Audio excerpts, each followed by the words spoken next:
بسم اللہ الرحمن الرحیم۔ السلام علیکم جی ناظرین و سامعین، میں ہوں صفیہ بلوچ اور میں آپ سے مخاطب ہوں اپنے یوٹیوب چینل سندھ وے سے۔ آج کی میری ویڈیو کا ٹاپک ہے، اگر آپ استاد ہیں، پڑھائے گا وہی جسے پڑھانا آتا ہے۔ ہر قابل شخص قابل استاد نہیں بن سکتا۔ اگر آپ زبان یعنی لینگویج پڑھاتے ہیں، اس کے باوجود آپ کا شاگرد بد زبان اور بدگو ہے، تو آپ کو زبان پڑھانے کی بجائے زبان سکھانے کی فکر کرنی چاہیے۔ آپ نے بچے کو ریاضی کا ہر سوال حل کرنے میں ماہر بنا دیا، لیکن اگر وہ اپنی زندگی کے معمولی مسائل تک حل نہیں کر سکتا، تو پھر آپ کو سوچنا چاہیے کہ آپ نے ریاضی تو اس کے لیے آسان کر دی ہے، لیکن زندگی مشکل کر گئے ہیں۔ میرا ٹیچنگ میں جتنا بھی تجربہ ہے، میں نے یہ سیکھا ہے کہ بچہ کتاب سے کچھ بھی نہیں سیکھتا۔ کتاب تو ایک بے جان چیز ہے، وہ بھی نصاب کی کتاب۔ سکھاتا تو استاد ہے۔ آپ قرآن کی مثال لے لیں، بھلا اس سے زیادہ اور کوئی کتاب کیا پر اثر کتاب ہوگی؟ لیکن ہمارے لیے رول ماڈل اللہ کے رسول صلی اللہ علیہ وآلہ وسلم کی سیرت مبارکہ ہے، تبھی قرآن کی آیات ہم پر اثر انداز ہوتی ہیں۔ آپ بچے کو جو کچھ سکھانا چاہتے ہیں وہ بن کر دکھا دیں، بچہ خود سب کچھ سیکھ لے گا۔ یاد رکھیں، اگر استاد کی زندگی میں کوئی مقصد نہیں ہے تو وہ طلبہ کو کوئی مقصدیت نہیں دے سکتا۔ اگر استاد کی اپنی زندگی بے معنی و بے مقصد ہو تو بھلا وہ اپنے طلبہ کی نیا پار لگانے میں کب کامیاب ہو سکے گا؟ سب سے اہم مسئلہ سننے اور سنانے کا ہے۔ اساتذہ کے اندر سنانے کی لگن ہوتی ہے، وہ کھری کھری بھی سناتے ہیں اور بعض دفعہ اتنا سناتے ہیں کہ بھری کلاس میں بچے کی عزت نفس تک مجروح ہو جائے، لیکن سننے کی تڑپ اور جستجو میں نہیں ہوتی ہے، بلکہ وہ بچوں کے سنتے بھی سنانے کے لیے ہی ہیں۔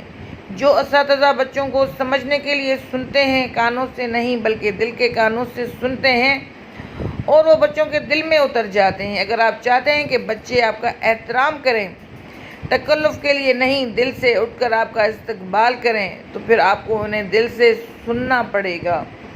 بچوں کے لیے عام طور پر وہ مضمون خود بخود دلچسپ بن جاتا ہے جس مضمون کا استاد ان کے لیے دلچسپ بن جاتا ہے۔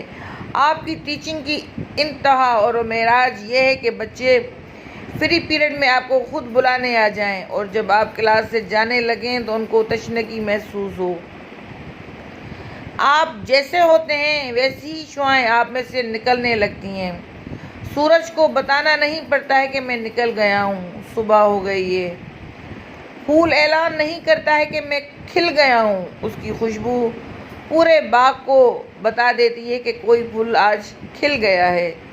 بالکل اسی طرح اگر آپ واقعی قابل استاد ہیں تو پھر طلبہ کو آپ سے وہ شعائیں ہر لمحہ پھوٹتی ہوئی محسوس ہونے لگیں گی۔ اگر آپ استاد نہیں ہیں اور حادثاتی طور پر ٹیچنگ میں آ گئے ہیں تو کوشش کریں اس کو اپنا شوق بنا لیں۔ غالب فرماتے ہیں کہ بندہ کام سے تھک جاتا ہے، محبت سے نہیں تھکتا، اس لیے کام سے محبت کر لیں۔ اس کے لیے بے شمار فوائد ہیں۔ سب سے بڑا فائدہ یہ ہے کہ آپ کو اطمینان قلب نصیب ہو جائے گا۔ یہ خدا کی وہ نعمت ہے جو دنیا میں کسی کو ہی ملتی ہے۔ دوسرا، آپ کی سیکھنے کی لگن بڑھ جائے گی۔ سب سے بڑھ کر یہ کہ اللہ آپ کو اتنی عزت دے گا کہ شاید آپ نے سوچا بھی نہ ہو۔ استاد کو سب سے بڑا فائدہ جو اللہ دیتا ہے وہ یہ کہ اس کے رزق میں برکت ہو جاتی ہے۔ آپ استاد ہیں، پھر لوگوں کے دل اور خدا کی رضا دونوں آپ کے منتظر ہیں۔ دوستو، امید کرتی ہوں کہ میری آج کی ویڈیو سب کو پسند آئے گی۔ استاد ایک پیغمبری پیشہ ہے اور ہمیں اس سے واقعی شوق اور لگن سے اس کو اپنانا چاہیے، اور ہمیں اپنے پیشے کے ساتھ سنسیئر ہونا پڑے گا۔ ہم سنسیئر ہوں گے تبھی ہم اچھا کام کر پائیں گے، اچھے استاد بن سکیں گے۔ اور اگر استاد اپنے پیشے سے سنسیئر ہو جائے تو دنیا کہاں سے کہاں پہنچ جائے گی۔ ہمارے کندھوں پر بڑی ذمہ داری ہے اور ہمارا فرض ہے کہ ہم اس ذمہ داری کو خوش اسلوبی سے نبھائیں، اپنے فرض کو فرض سمجھیں اور بچوں کا مستقبل بنائیں، ان کے کردار کی تعمیر کریں۔ دوستو، اگر میری ویڈیو اچھی لگے تو اسے شیئر کرنا نہ بھولیے گا تاکہ یہ ہر استاد تک میرا پیغام پہنچے۔ اس کے ساتھ ہی مجھے اجازت دیں، پھر ملتے ہیں کسی نئے ٹاپک کے ساتھ، تب تک دیجیے گا مجھے اجازت۔ اللہ حافظ۔